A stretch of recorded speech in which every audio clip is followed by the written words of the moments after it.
It's the big money, all the dice, Faberville, coming straight out of Dudleyville.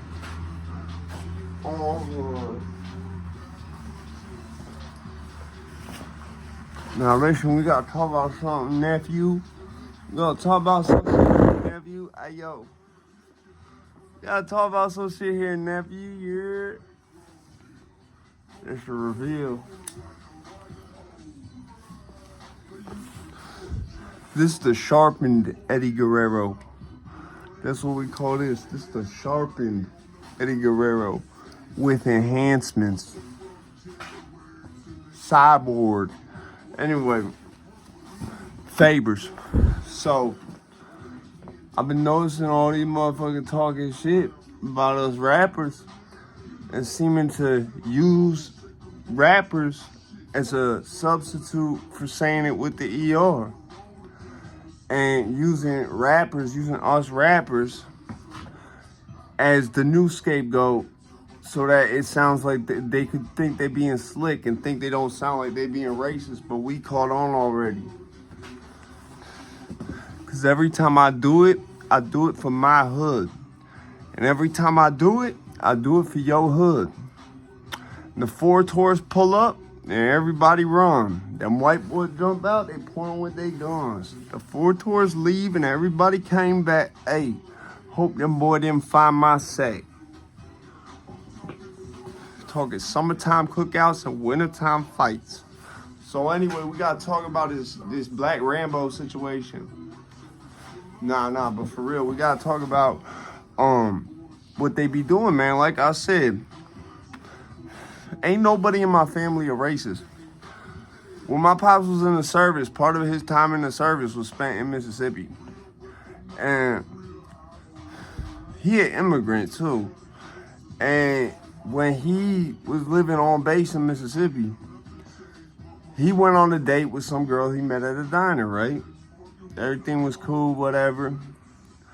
Like, people had told him stay away from that side of town. Because it's like weird, bro. Y'all is so racist. But you know what the racists will do? They'll go out and start like their own racist hood. So it's like all white folks in this one area, but all the white folks is racist. It's like that satanic cult I seen in Bethel. And I know how Pimp C really died. Hey, Rio Free, it was backwards. So, piggybacking off this Steven Crowder video, this is what we gotta talk about, right? So my pops, right? One day with the girl, he's like, yo, she was hot as hell, whatever. And they're on the way to walk her home and shit. And she goes and it's like, I want to show you something. And she takes them all around town and shit. And then they go to this tree. And the girl goes, that's where we hung the last with the ER at. This is down Mississippi, keep in mind. And my pop said, I don't care how hot she was, none of that. I got no time for that. That was the first and last date I ever went on with that bitch. I never went to that diner she worked at that I picked her up from again. So this is very serious. That's why I was very, very particular in my words and explain, listen, Pops like rap music. You just gotta be a real nice rapper for him to fuck with you. You know who Pops really fucked with was Chinx Drugs. He really liked Chinx Drugs. Like, everything that he really liked of French's, maybe it's just cause that, what was it, Coke Boys 3 that we was jamming? It was jamming a couple of the Coke Boy mixtapes with, Chinx Drugs on it. You know? Pop's like a couple of Jim Jones songs. Pop thought Ballin' was a good shit. That came out when Pops was a little younger, though. He was like in his 50s or 60s when that came out. But point is, like, my Pops only listen to most particular rap shit. If I put him on to some rap shit, he still listen to it on his own sometimes. With Jay-Z, he do that. He really liked that song, Heaven. He said it make him think of his mom, who died when I was in, like, 5th grade. You know, like, you gotta understand, Pops being an immigrant, he don't have a racist bone in his body because he was in the same struggle as, well, not the same exact struggle, but, you know what I'm saying? It wasn't easy for immigrants back in those times, back in, like, the 50s and 60s and shit. It was not easy. You feel what I'm saying? That's why I'm so against all this racist shit. I don't like this racist shit. And I started noticing, especially around here, because we have like a local racist population. Them motherfuckers is doing the same shit that I just seen Steven Crowder do. They literally lump, except now they being racist against everyone who look like me, whether they black or whatever color. And they just replaced the word with the ER with the term rappers and rap music and all that shit. And I'm really tired of this shit, bro. I'm really tired of this shit. Especially considering how much respect black people have given me from the moment I started rapping when I was in adjudicated schools and shit.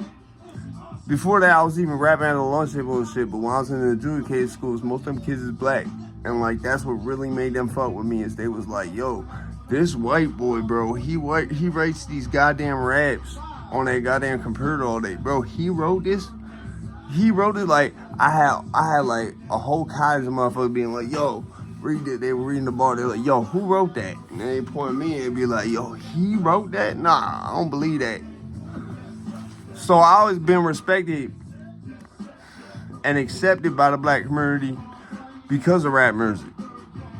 Not just because of rap music, but it also come with you get it where you fit it. You know what I'm saying? And it was a lot of black people that really have looked out for me and really shown love for me. You know, shout out Bo Scotty, shout out Superstar 75. You know, shout out DJ Bandana Black. You know, is there anyone else I'm forgetting? Shout out Pro 150. Shout out everybody, man. Shout out who? There's one I'm forgetting, bro. Shout out Millennial Smart. Yeah. Even though he never really did nothing to me. And just for shits, man, shout out my boy White Shooter. He really been to jail 999,000 times, bro. I swear to God. Also, Free Suge Knight. He really is blind. He didn't do none of that weird shit Diddy or Jay-Z did ever. Okay? So, let's get him out. And Jay-Z didn't do that. Okay? I got to clear up what I just said there. Jay-Z didn't do that, to my knowledge. He's not been found guilty. Personally, I think he might be collateral damage with whatever's going on with P. Diddy. And I think whatever P. Diddy did might be getting blown out of proportion just because it can. So, we ride to 5. So, piggybacking off this Steven Crowder Jay-Z video, I had to do this deep dive on the fact, on this new wave of racism that's targeted at rappers. As crazy as it sounds, as crazy as that sounds, it's a real thing, bro. I've really noticed it. Sorry, I got fuck with my MP3 player here. The brand is Titties. So basically, we're gonna do this one here. I got turned down a little. I'm gonna come in with that money. You can't leave with it. We need all that. Only got a gun because you licensed. And let's talk about you, Steven Crowder. Let's talk about what you be doing with your family. Your wife, your pregnant wife. Yo, you really do got CTE brain damage, don't you? That's not slander. I'm not saying, I'm speculating. Dr. Todd Grande analysis. I'm simply speculating to what could be going on here. I'm not taking a song like Dirt Off Your Shoulder and redoing it with AI to make it sound like it incriminated Jay-Z and he incriminated himself. When anybody who know the song know that's not the fucking song. But as you can see by his comments, these people have no idea of Jay-Z's songs, it seems. So they have no knowledge of his catalog. You only got guns because you licensed. I'm shook if he was not cripping 2 lines in the cut. I'll rob myself. My neighbors love me. So anyway, stripper nut rapper down, only time will tell. Yeah, he signed to Motown. He signed to Motown. That was his first deal, if I remember right. He is signed to Motown. And I'm pretty sure his birthday's the day before mine. I think he was born on Devil's Night. something to do with the day before mine. Either that was when he signed or that's his birthday. Yeah, but either way, bro, it's not right, bro. Like, you can't be doing, like, any type of racism is wrong. But the fact that y'all are changing it, it's like, I've also seen this, right? Now, when I say that shit with the A on it to my friends and shit, I don't say it on here. Not yet, at least. But when I say that to me, and when I do have shit with my friends and shit where that's thrown around, I chop it up and whatnot.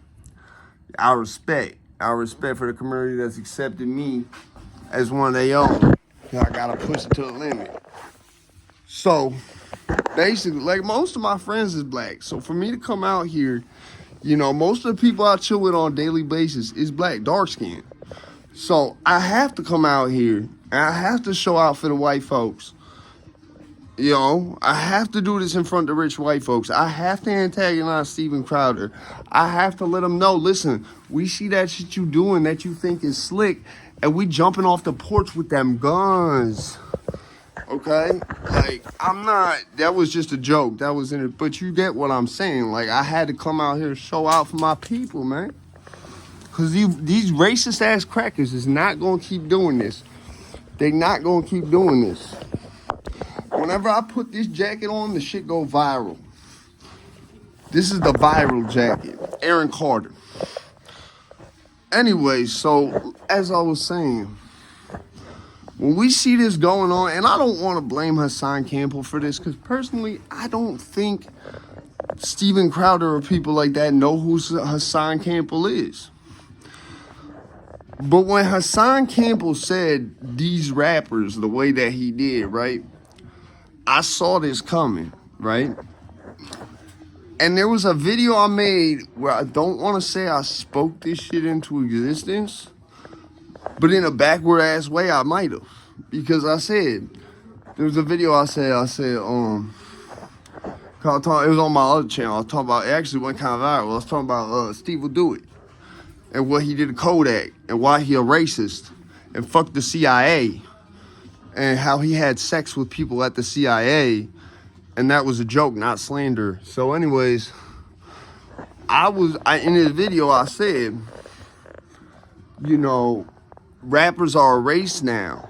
If you're doing anything to me or Kodak or whatever, that's racist. If you're doing something to someone who's a rapper because they're a rapper, I almost slipped up and said a word you're not supposed to say on YouTube that would have changed the whole context of what I'm saying. But like, just because you start saying that shit, like, we got to take up for our own nephew. Like, we can't have it out here where these people think they can get away with saying these things and just trying to, like, treat us like we second-class citizens because we rappers. We are not a punchline.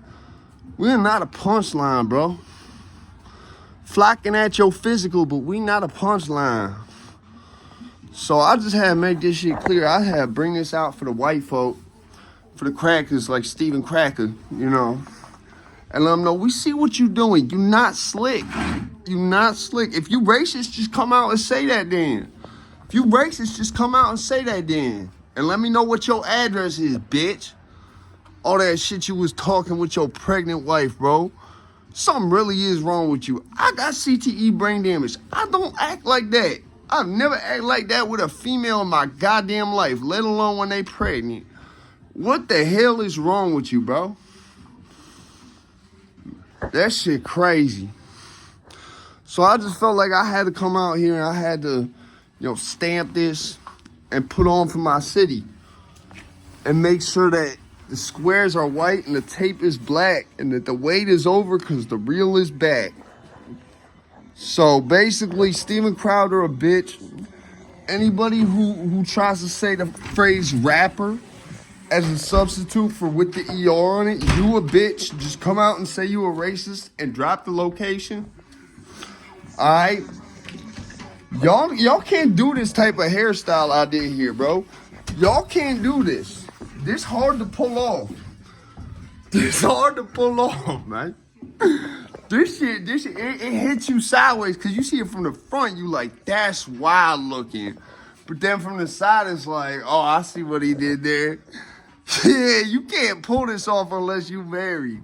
You will get no bitches if you pull this off and you not married. You won't have sex till this shit fix itself. But you know what? When you bigger than Johnny Sins, you could do this shit. You know what I'm saying? Listen, when you get a bitch pregnant, that bitch stuck with you for life. I'm for around, God be pregnant. I'm for around, God be pregnant. Nah, but you know what the inspiration for this shit was? It was not Sharp. It's funny, I look kind of like Earthworm Jim. I didn't even realize it looked kind of like some Sharp shit. The inspiration was honestly from Saints Row 2. You know the Red Gang in Saints Row 2? That was what inspired this. Because that one motherfucker have like, I've been wanting to do like a tribal type mullet for a minute. Next time I do it, it's going to be more official. I'm going to leave the top longer next time. Because this look kind of crazy. I ain't going to hold you. But like when you see it from the side, you're like, oh, it's not as crazy as I thought. But like from the front, bro, it looked like I'm balding, bro. Yeah. But you know, ain't no saving my game with this shit. I ain't like one of them motherfuckers who think I gotta say some shit real slick like because, you know what I'm saying? Like that shit just weird to me, bro. That shit weird, and I hope Jay-Z sue your ass. Faber's. Trade Center. World Trade is a death machine. On the gang. Free the guys. I'm out this bitch.